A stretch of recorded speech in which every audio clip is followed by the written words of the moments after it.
I was terrified to talk about where I'd been to one group, and I was terrified to talk about where I was going to the other group, thinking that I would lose their influence and their respect, caught in this in-between space. And that, I think, is where a lot of people, as you were just alluding to, find themselves now. How do I move forward into a new space, leaving that behind and stepping into something unknown? It's a terrifying place to be. Hello. Welcome back, Be It Pod listeners. I'm so grateful for you. If this is your first time being with us, thank you. Thank you for trying us out. I really hope you stick around and join us week after week as we bring these amazing guests. This week's guest is my dear friend, Alex Street. I mean, I say it, dear friend. I am so glad we met. It is, I share the story of how we met in the interview, but I was just thinking about it as I was talking to him after the interview. I'm watching him really be it till he sees it. Like he just keeps showing up and doing what he believes is so important. And it's so fun to watch, and it's so inspiring to watch. And you'll hear more about, you'll probably get a feel for that as you listen to this. But, Alex is someone who coaches people on speaking. And I think this is really important. Even if you think I'm never going to be a public speaker, that sounds like death. I can't do that. I just sit in my office and I'm just trying to make my other magic happen and have fun in life. There's going to be a time when you are at a table with a bunch of strangers and you're going to be really grateful to know how to tell a story so that it's a fun table, and you never know who you're going to meet out there. You just don't know. It could be your next best friend, right? It could be the person who runs with you on the weekends. It could be the person you end up with, right? It can also be the person who literally helps you make your magic happen. So I think everyone needs to learn how to share their story, how to tell their story. And also, he really, really wants people to go from powerless to confident. And if that doesn't sound like a Be It listener, I don't know what does. So not that you feel powerless all the time, but we have those days. We have those days where I just feel like I'm not able to do what I want to do. And, it's those days that we need to be it the most. And so I can't even wait for you to listen to this. I've said that 7 times because that's how excited I am.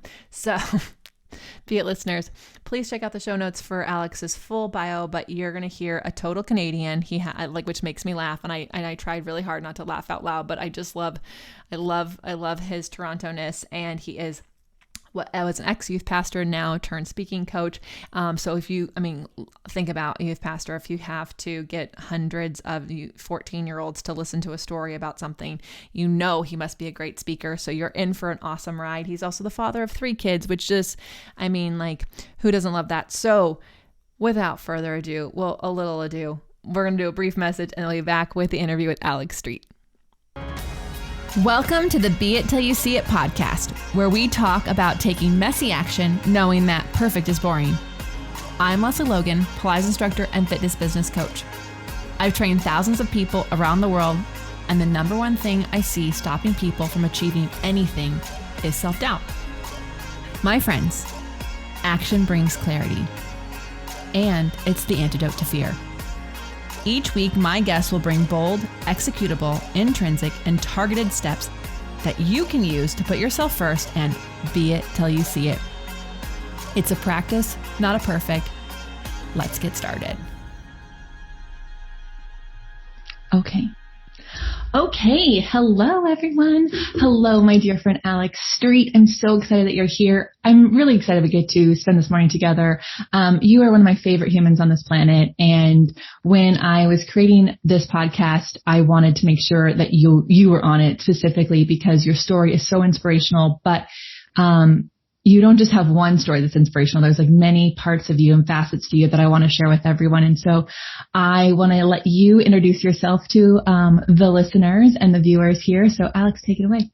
Yeah, so good. Lesley, I am thrilled to be a part of this. It is such a joy to be invited in here, and such a pleasure. We're gonna have some fun. So I'm in Toronto, Canada, and I am a storytelling coach. I really help people uncover their story and share it with confidence. And what I'm finding is this is something that I have been doing all along, and something that I am more recently really embracing as, this is what I bring to the table. This is the thing. This is what I'm here to do. And I mean, I'm really doing that. I'm finding that as I uncover my own story. So this is all part of the journey for me. I'm only taking people where I've already been. I'm taking people on the same transformation that I've been on, from powerless to confident. And as I do that, it's an absolute wild ride, and I'm loving it right now. So story all the way, all through and through, in my family, with me, with my kids now. It's all about story and how to get your story out to the world. That's what I'm here for. I love this. Okay, so there's a couple things that stuck out with me there. Aside from that, you are a father with kids, and I'm sure that there's an element of pressure that comes as being a parent, that you want to make sure that they live a life that has the lessons you've learned imparted onto them, right? Like, yeah, a little bit. It's why I have dogs.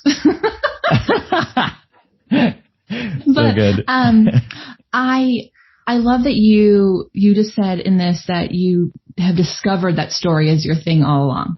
And I wonder what was the I don't know, the discovery of the gym. Like, when did this come upon you that you're like, oh, story is my thing?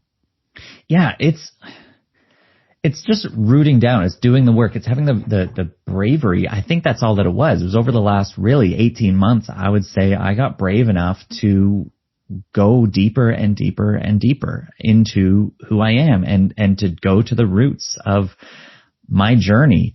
I think for probably 15 years, I was staying pretty surface, like up top, doing good work and doing all kinds of things. But any questions that I had about what I'm supposed to do in this world was all about how I'm supposed to show up. You know what I mean? Like, how do I do the thing that I feel led to do? But I hadn't really done the work to discover, yeah, but what is that thing? Like, what is deep down at the core, the very center of it all?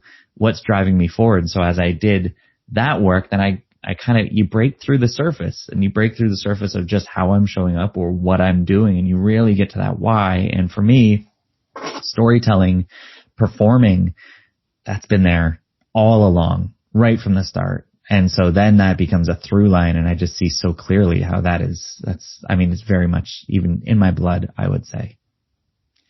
Okay, so you said brave, and this is something that resonates because I believe in being bold, and I think that the being brave part, the being bold part, is where people get stuck. Yeah. And I also, they're just like, because it's hard to have confidence or feel brave or feel bold in something you haven't done before.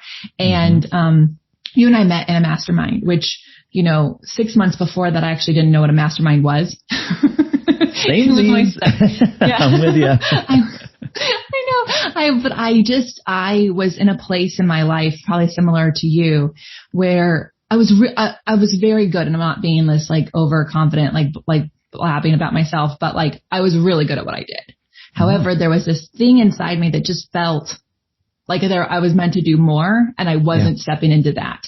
And I think a lot of people, whether it's your job or a relationship, a friendship, a goal you have, something that you want to do, the thing that you're supposed to be stepping into, and you might not have it completely like with full clarity, but you know what that is, and it tugs at you, and it causes, like, it keeps me up at night. And I was like, what is this thing? And I joined a mastermind hoping to figure out like, what was my next thing? Because I hadn't seen it, right? So it's really hard to want something you haven't seen before. And so, when you were becoming brave to do the thing, what made you feel okay to be brave? Yeah, it's so good.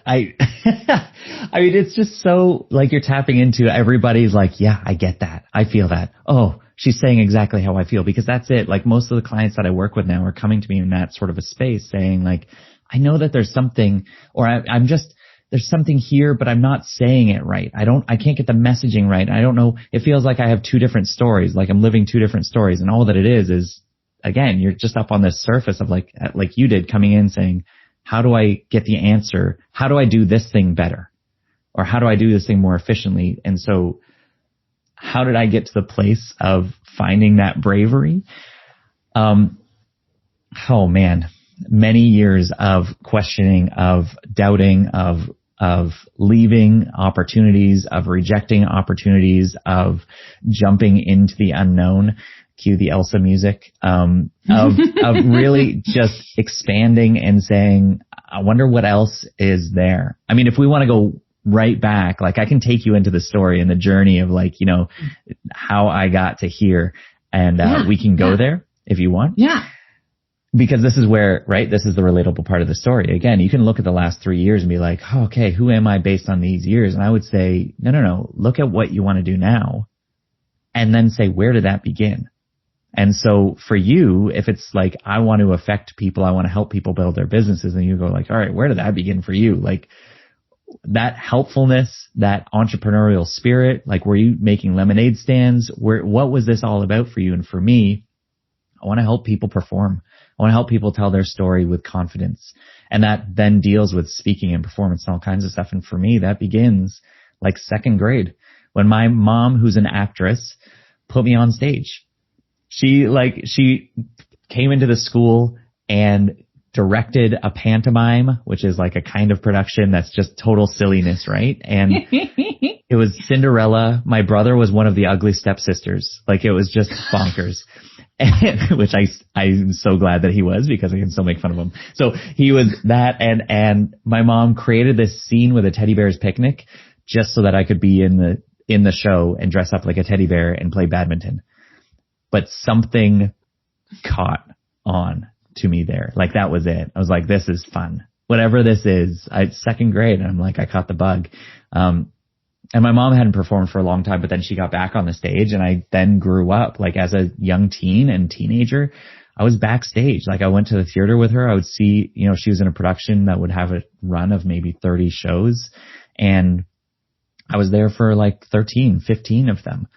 And so I would watch the show sometimes, but then sometimes I would actually just sit backstage as quiet as a mouse and do my crosswords or something and watch the whole show happen behind the scenes.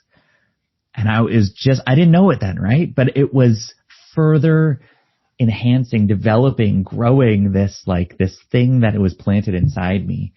That was this love for the whole thing, how people show up, how they perform, what story we're telling, how to tell the story well. And it just grew and grew and grew to the point where I'm like, I'm going to be an actor, no doubt. Like I'm going to get an Oscar. I had the speech written for my 21st. It was before I was 21. That was my goal. I'm going to win an Oscar. Oh my God. I love this. So I love sadly, this the so speech much. has been thrown out, but. Okay. This brings me so many thoughts, because I think, when you're listening to someone tell a story and you see the results of where you are, I am, or anyone else in their life, they're like, you see the fruits of the labor, but you don't see how far back the labor went. And I think a lot of people forget that their childhood was filled with so many experiences that set them up for today. And I was in theater for a while growing up, and so I can picture the setting that you're describing. And you're basically growing up seeing how performance speaker's story changes people, affects people. And so of course this is something that you want to do. And now you are teaching people how to tell their story, which is beyond, because I think so many people listening are like, I don't even know how to describe my story. I put it together. I've been blessed to hear how you do that. And it's just so freaking amazing. So if you're wanting to have help with that, this is your man. But I do wonder, when there's a point between like you wanting to be an actor, you wanting to have an Oscar, and now you're a story coach. Yeah. The space between that, where, like, can you take us a little bit into that? Because I think that is the journey where you might have thought, well, I like wandered over here and I wandered over here, but all of those are like pieces to the puzzle that made you who you are. So can you just share like a little brief part of that tour? Yeah, absolutely. Like this is the thing. This is where it gets into the how you do it is kind of actually in the grand scheme of things irrelevant. But the beauty is like that I was trying to do the same thing the whole time, which was, not only tell my story, but help other people tell their story. And so, I tried to be an actor, moved downtown Toronto, and then took a left turn and went into youth ministry and became a youth pastor. As you do, if you want to be an actor. No, I don't think so. That's not the route. So I jumped into this and of course, like there was parts of me that at the time were saying, of course I did. because I get up every week in front of a group of people that are unforgiving and yet wildly forgiving, young teens who like, they won't give you an inch as a speaker and yet show that you care, and they're here to hang out and they know that you love them. Like, that's all that matters to them. So I had weekly opportunities to practice my craft, to practice telling a story that is thousands of years old in new and fresh ways. That is the Bible and the story of Jesus and all this, and trying to put on characters, whatever I can do to capture the attention of a freaking 12-year-old. It was this incredible challenge of performance, of storytelling. And then, I mean, forget the stage element. I just actually get to hang out with teenagers and families and help pull out what I see in them that other people don't. And I just got to see, wow, you really have a gift for leadership. Wow, you really have a gift for story. You really have a gift for making others feel safe. What if you started to use that? And then start to pull those gifts out of them. So there was this journey that, yeah, I'm a youth pastor and it's weird. And does that feel separated? I don't know. But ultimately, it was this further journey, again, just doing the thing that I've always been here to do, which is to tell stories and show up with confidence, helping other people tell their stories as well. Oh, this is so great, because I think so many people, I get this question a lot. Mm-hmm. For those who don't know me, I also coach people in fitness business, but I get this question a lot, like, oh, what are people going to think if I just announce that I am this instructor now? And I'm like, yeah, they're going to be really excited for you. Right. But like, you know that feeling, because I'm sure when you left being a youth pastor and then you mm-hmm. decided to be a story coach, like, did you have that feeling like, what are people going to think when I say I'm this now? Yeah, that was the big moment. That was, one of my, hinge moments. Everything that I've told you so far is kind of the in who I was category.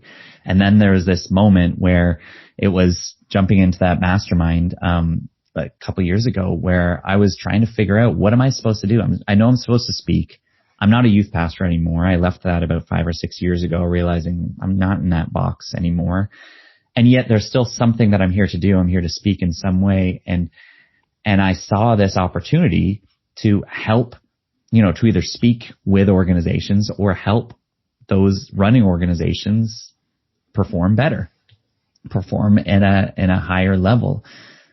But what if I talk about that? What if I show up like that and I start saying, hey, I'm leaving the ministry space and going into this space, and I'm still have gigs at that point, like speaking at retreats, at events with hundreds of teenagers. I'm still being invited into these things. And what if I start to say, I'm going over here? And then to think about going into to that mastermind, like that was the thing. I took the jump, I made that leap, and that's all kinds of different things all in there. But then I remember standing up in front of the group with a microphone. I was the first one to introduce myself. And the only thing that I was thinking was like, okay, how do I talk about my business? That's one thing. But the thing that was most in my mind, I have 90 seconds to say who I am. And the thing was not say this. In my head was, don't say youth pastor. Don't say youth pastor. Don't say youth pastor. Because I was thinking, these people in this space, entrepreneurship, business, whatever it is, they're not going to respect that my entire resume was with snot-nosed teenagers. Are you like what good is that? So I was terrified to talk about where I'd been to one group, and I was terrified to talk about where I was going to the other group, thinking that I would lose their influence and their respect, caught in this in-between space. And that, I think, is where a lot of people, as you were just alluding to, find themselves now. How do I move forward into a new space, leaving that behind and stepping into something unknown? It's a terrifying place to be. I'll just be honest. Okay. We're definitely going to come back to this, because I want to know, was there an announcement or not? Maybe there wasn't, but right. I was in that room, y'all, and Alex was the first person to go. And my name is Lesley Logan, so I'm always in the middle of everything, right? And so I'm so grateful. I was like, oh, thank God I'm going to go first. But it's so funny, the stories we tell ourselves, because I remember thinking you're listening to different people in all walks of life talk about basically bragging. You're allowed to brag for 90 seconds. Yeah. That's like literally what you're told to do. And I was raised like, don't brag. It's like unattractive. And so like having to overcome the thoughts of like, it's okay to brag because they want it. But I was like, I'm a Pilates instructor. Like, who in here is going to be like, oh yeah, that girl, that's the girl who's going to help me. You know, it's just so funny. Like the stories we tell ourselves about all the people in a room and and it's so funny because I would never let anyone in the room I was talking to ever let themselves think that way about who they are and what they do. But we get in these spaces. And so, you know, I remember when I was like, okay, now I'm going to announce that I'm a business coach to Pilates instructors. I remember thinking people are going to be like, what? You've been teaching for 2 years, girl. Like, no way. Like, who are you to do this? And I got to a place where I was so frustrated with, not making the change that I needed to see, that I just like announced it. And I'm one of those people who's like, who kind of like will announce things and then like run off and just see what happens later. Like, did it catch on fire? Like, how are we doing? But I would love to hear like, you know, you're in this space of like, I'm not telling this group like what I'm doing now. I'm not telling this group what I was doing. When did you tell all the groups what they need to hear? Yeah. So let's say, I mean, just put a timeline to it. That was September, I think, 2019, when even just signing up for that mastermind was me being it, right? Being it till I see it. That was it. I was like, all right, well, I'm going for it. Here we go. I don't know what this is. All I know is that I can't take my business, whatever this is, to the next level, to any level, without somebody guiding me along the way. Let's get into a room with 50 other people and see what happens. But you step in that space, everybody looks perfect. I don't belong there. All these thoughts through my head. Don't say you're a youth pastor. Nobody will respect that. Just go up and talk about what you do and then get the facts and get out of there. That's what was going on in my head. Mr. Confidence, Mr. like guy who has shown up in every room that he stepped into in a ministry setting and is the one leading the way, essentially. And now I show up in this setting, in this new group with these new people, and I'm going in thinking, like, I'm going to be the one who brings something today. I'm going to be the one who helps people today. And immediately I felt so small. Yeah. And so that smallness is what I said when, you know, I get up to the microphone, I said that.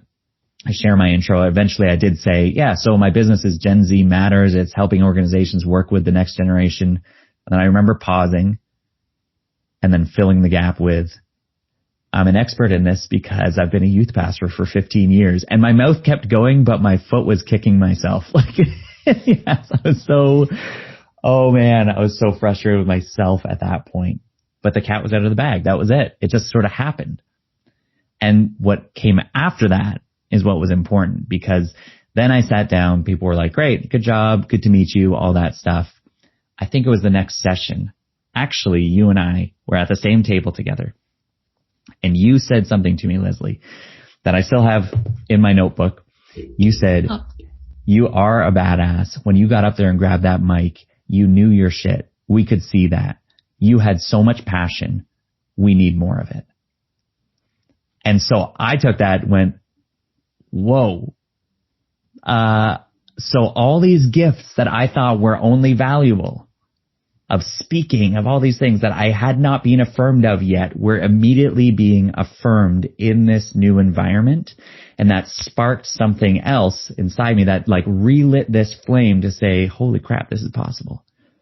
And then later that night, I had dinner with some people and they said, you realize that your story, you being a youth worker for 15 years, that is your superpower. You've had weekly speaking experiences, speaking opportunities. There's worldwide keynote speakers that haven't spoken to a crowd as many times as you have, Alex. You've got to lead with that. And so that started to open me up and go, holy crap. Okay. So whatever doubts I had about sharing with this new group were very quickly extinguished because it was the right group, because they're nice people, and most people will respond that way. That's what I'm finding. Do you know what I mean?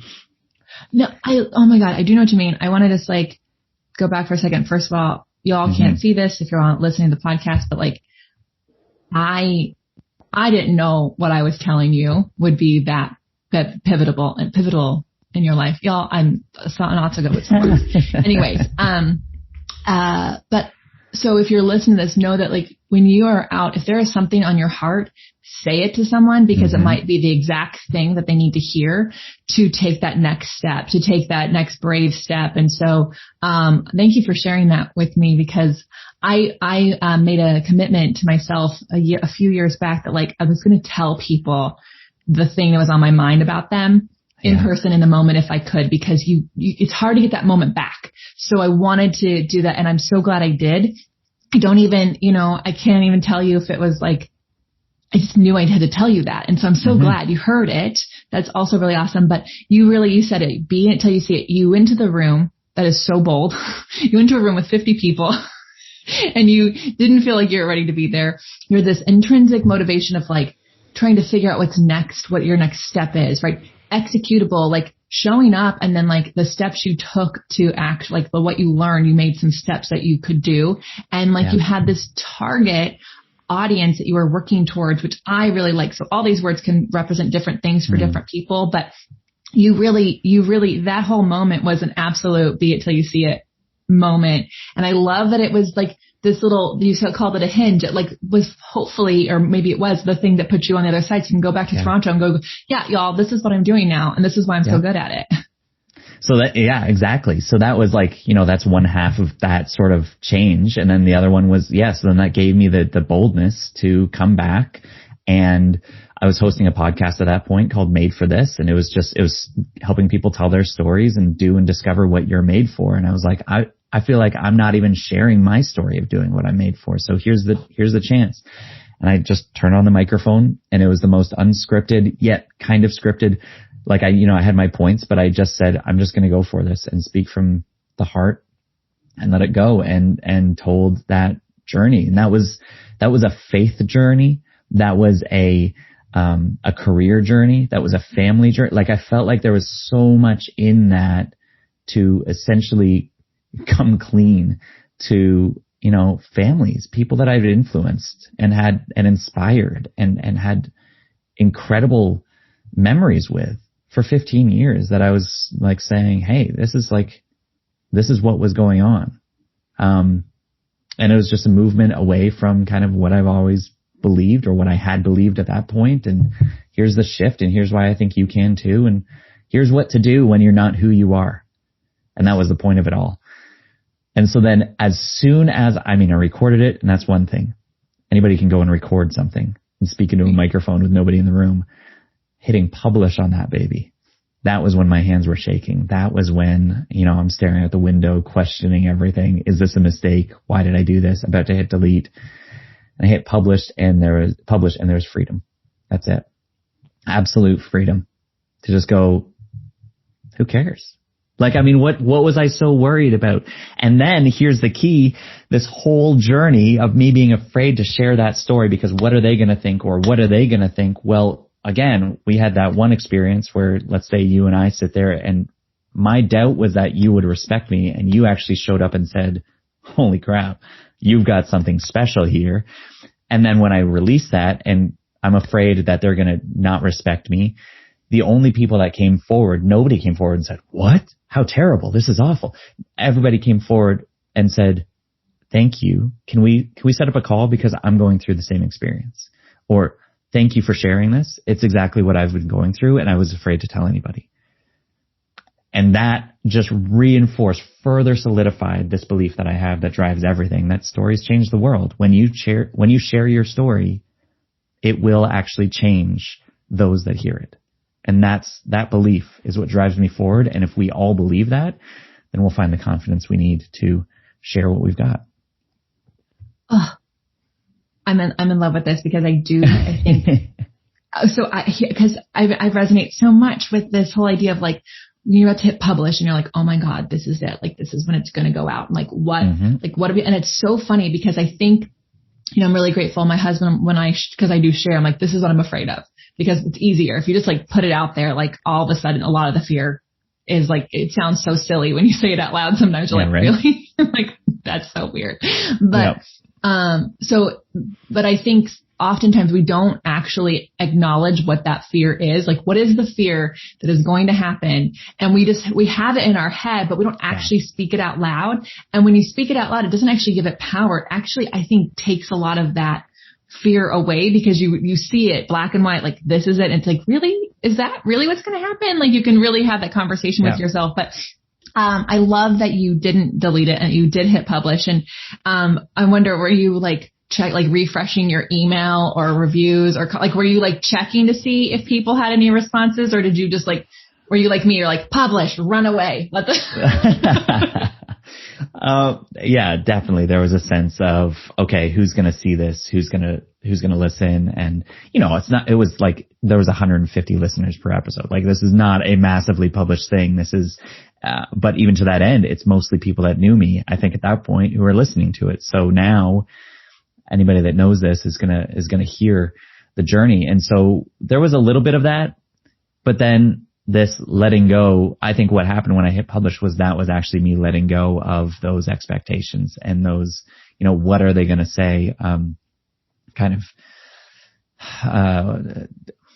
thoughts and fears. And what I realize even with that is that so much of showing up is about you. It's actually for you at first. It's for you to let go of a lot of those fears. It's for you to let go of a lot of those doubts and self-limiting beliefs that you have for yourself that truly nobody else has. Right. People are thinking of you a lot less than you ever think they are. Like, so true. To zero amount. It's so true. And so much of these fears that are holding us back from showing up, it's not about appeasing anybody that's out there or helping them see it all. It's really just about you getting to the point where you actually do have that. You create that confidence that wasn't there before to do the thing so that you can continue to show up, and then it becomes about your audience and really showing up for them. So that's what it was for me. I had to do that. I had to do that for me. Oh, I love that. It's so true. I want to reiterate, like, people really don't talk about you as much as you think that they do. Yeah. They're not even thinking about you. And the ones that are, they're not just thinking about you. They're thinking about 17 other people other than themselves. So they'll just be like, oh, did you hear about Alex? He did blah, blah. And then, oh my gosh, but John did this. And like they're not even, it's like in one ear out the other. It's like not even sticking with them. And so if people are, it's like not your people anyways. But, I do think you said it, like, there's an action you took, and action is the antidote to fear. So confidence is this interesting thing that it's really hard to be confident in an area you haven't done something before.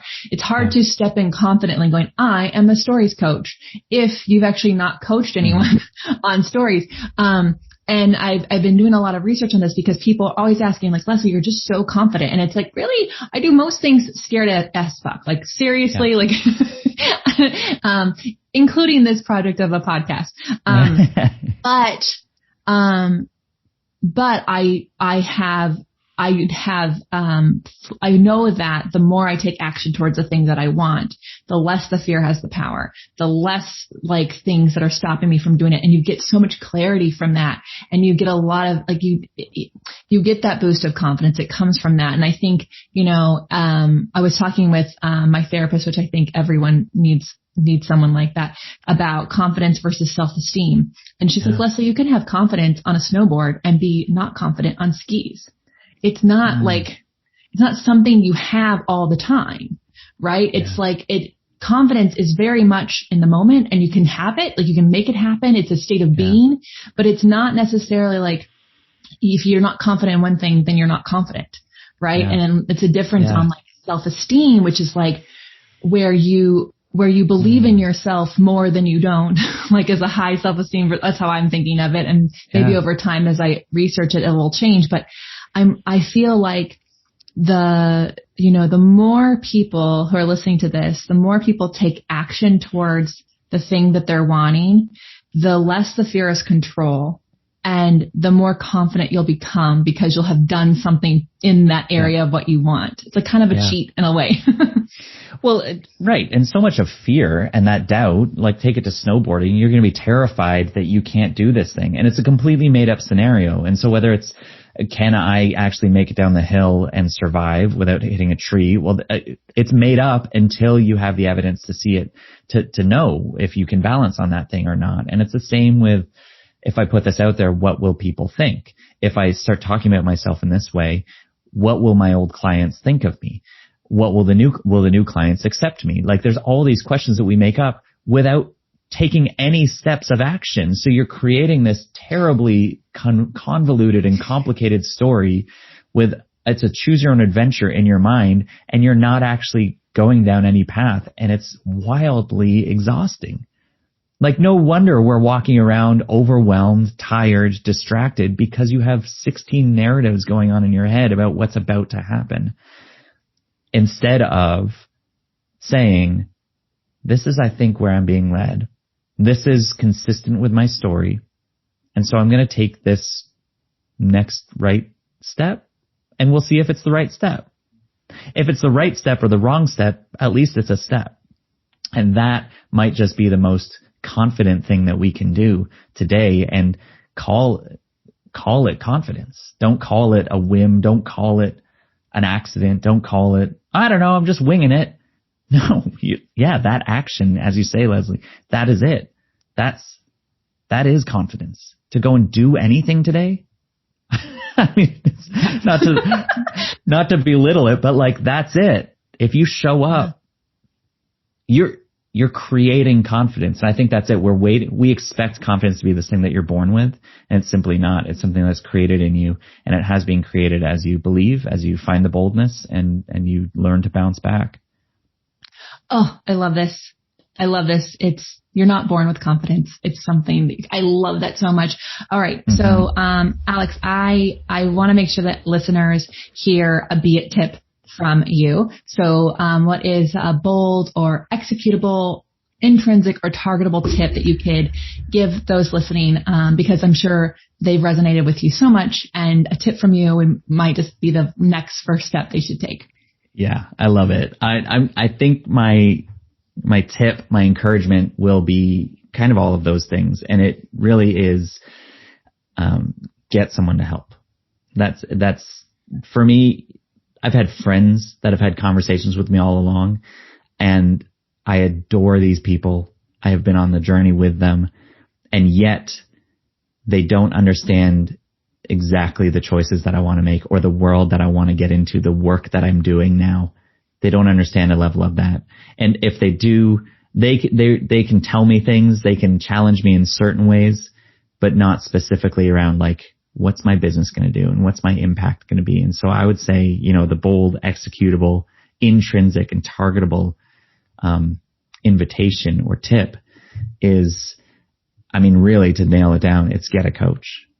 Get a coach, or get in the room with other people who will be able to coach you, who are specifically on this journey, that look like the same journey that you're on. They're all afraid. They're all taking the next step. They're all trying to get their business right.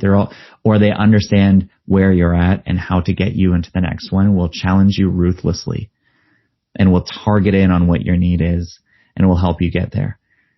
So that will require boldness, because holy crap, the money, I don't know.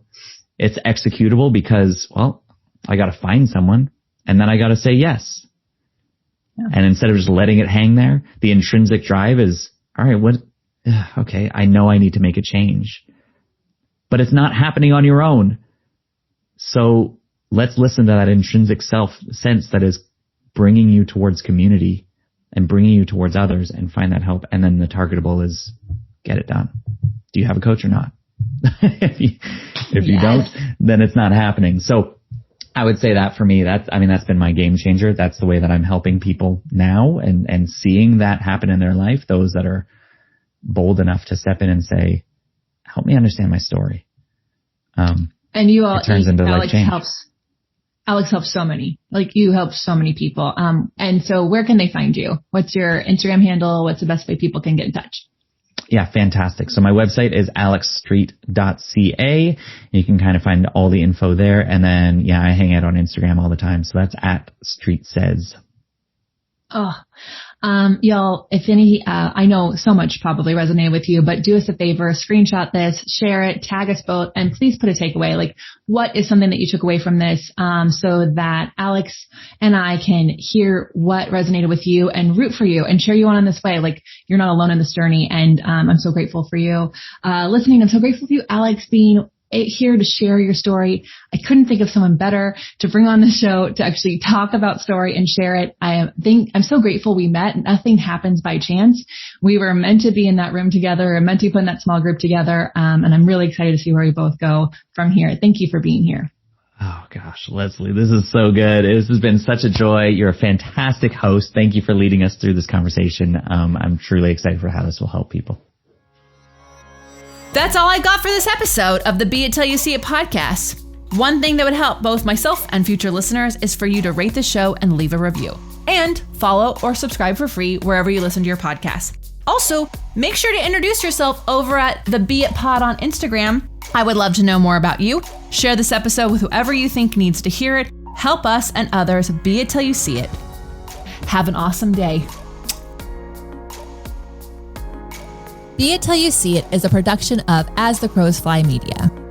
It's written, produced, filmed, and recorded by your host, Lesley Logan, and me, Brad Kroll. Kevin and Belle at Disenyo handle all of our audio editing and some social media content. Our theme music is by Ali at Apex Production Music, and our branding by designer and artist Gianfranco Cioffi. Special thanks to our designer, Jaira Mondal, for creating all of our visuals, which you can't see because this is a podcast, and our digital producer, Jay Pedroso, for editing all the video each week so you can. And to Meredith Kroll for keeping us all on point and on time.